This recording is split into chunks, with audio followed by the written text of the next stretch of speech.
ஆயிரம் கோடி நிலவுகள் பூத்த முகம் மாறு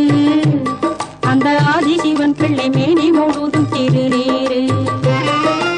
ஆயிரம் கோடி நிலவுகள் பூத்த முகம் மாறு அந்த ஆதிசிவன் பிள்ளை மேனி முழுதும் திருநீரு ஆணவ சூரனை கீறி கிழித்திட வேலோடு